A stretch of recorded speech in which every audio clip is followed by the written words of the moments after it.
네, 오늘은 에스라 4장 11절에서 24절까지 말씀으로 하나님의 은혜를 나누도록 하겠습니다. 어제에 이어서 성전을 짓고 성벽을 재건하는 것을 방해하는 세력들이 조서를 만들어서 왕에게 고발하는 장면들이 연이어서 진행이 됩니다.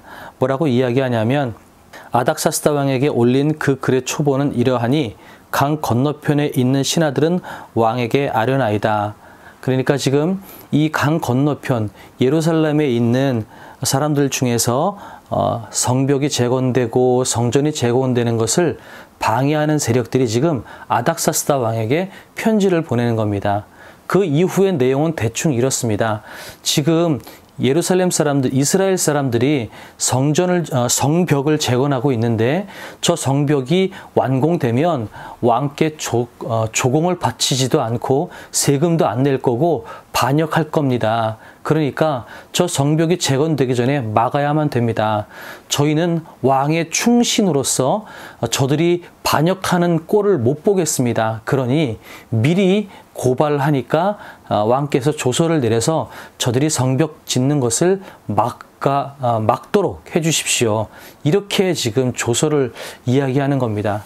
그리고 그 내용을 들은 아닥사스다 왕이 다시 답장을 내리는데 역시 그런 것 같다. 그러면서 성벽을 짓지 못하게 막아라 라고 이야기하고 있는 장면이 오늘의 본문입니다.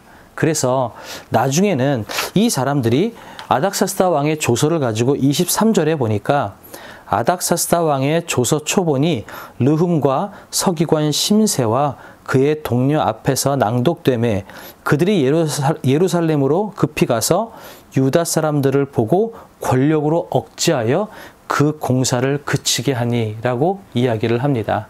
그러니까 아닥사스다 왕에게 편지를 보냈고 그 편지를 받은 아닥사스다 왕이 다시 조서를 내려서 결국은 그 조서가 권력이 돼서 성벽 재건 공사를 막았다라는 것이 오늘의 이야기가 됩니다.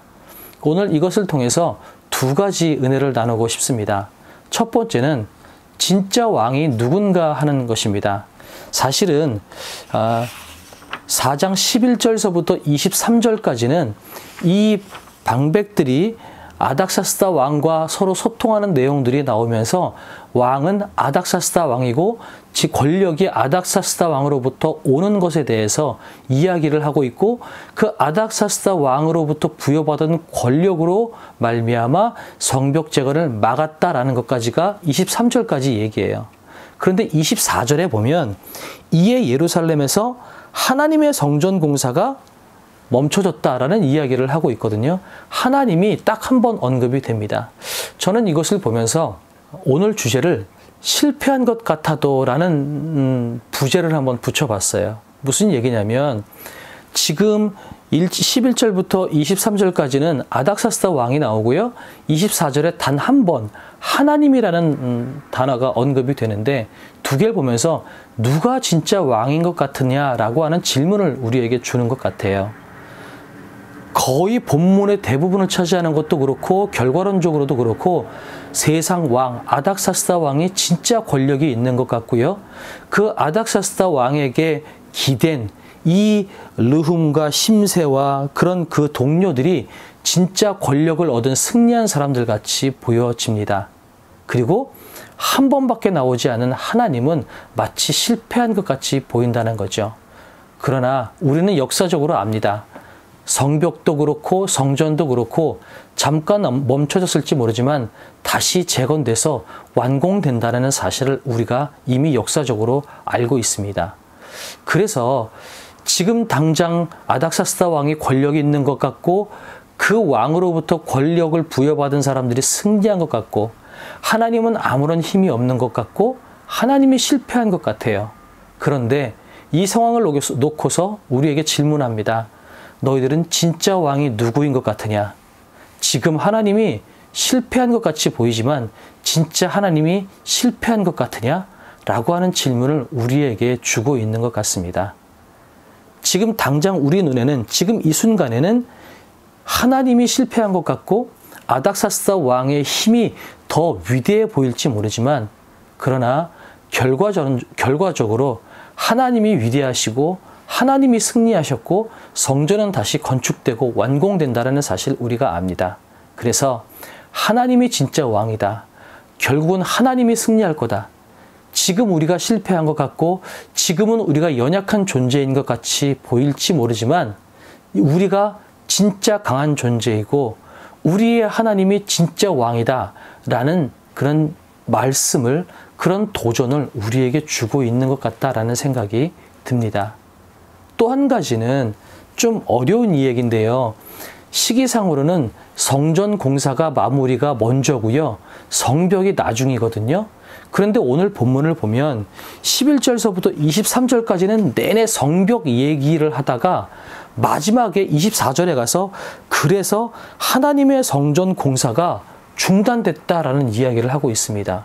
시간이 거꾸로 된 거죠. 그런데 왜 본문은 이 뒤에 있는 아닥사스다 왕의 이야기를 먼저 하고 그러고 나서 나중에 그래서 하나님의 성전 공사가 멈춰졌다라는 이야기를 하고 있을까요? 저는 이것을 보면서 그런 생각을 했어요. 성전 공사를 초반에 방해했던 무리들이 끝까지 성벽 공사까지 방해하는 것을 이야기하는 거겠구나 라는 생각도 들면서 또 한편으로는 하나님은 성벽 공사와 성전 공사를 같이 동일시하고 있다라는 느낌이 들었다라는 거죠.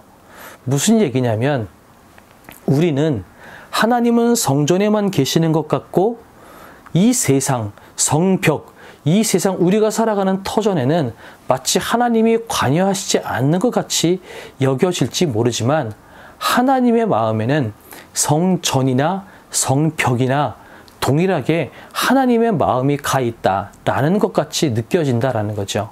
성전 공사를 방해했던 사람들이 성벽 공사도 방해하고요. 성벽 공사를 방해했던 사람들로 인하여서 성전 공사도 멈춰졌다. 성벽과 성전을 동일시하고 있는 것 같이 여겨지는 거죠.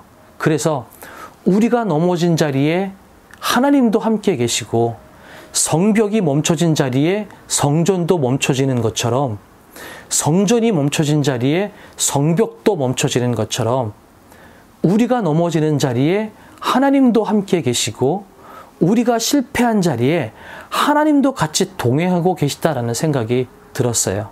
그 말은 거꾸로 본다면 우리가 슬퍼하는 자리에 하나님이 함께 같이 슬퍼하시는 것처럼 그 자리에서 내가 쓰러진 그 자리에서 하나님은 우리를 일으켜 세워주시고 우리를 승리케 하시겠구나 라는 은혜와 도전이 동시에 생기더라는 것입니다.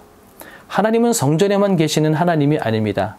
하나님은 교회만 관심을 갖고 계시는 하나님이 아니십니다. 하나님은 교회뿐만 아니라 몸된 교회, 두세 사람이 모인 공동체된 교회, 저와 여러분이 서 있는 그 자리, 여러분이 오늘 걷고 계시는 직장, 가정, 여러분이 만나는 그 사람들 속에서도 하나님은 관심을 갖고 계시고 우리와 동행하고 계십니다. 혹여 우리가 넘어지고 쓰러진다면 그 자리에 왜 하나님 나만 넘어지게 하십니까? 라고 하시는 것이 아니라 우리가 넘어지고 쓰러진 그 자리에 하나님은 같이 넘어지고 같이 쓰러지고 같이 아파하시면서 그러나 거기에 머물러 계시는 것이 아니라 그 자리에서 우리를 일으켜 세워주시고 우리를 회복시켜 주시고 우리를 승리케 해주시는 하나님이시다라는 생각이 들었습니다. 그 하나님은 오늘도 저와 여러분이 걷는 걸음 가운데 같이 동행하실 것입니다. 그 하나님과 오늘도 같이 동행하시면서 여러분 승리하시는 하루를 살아나가시기를 바랍니다.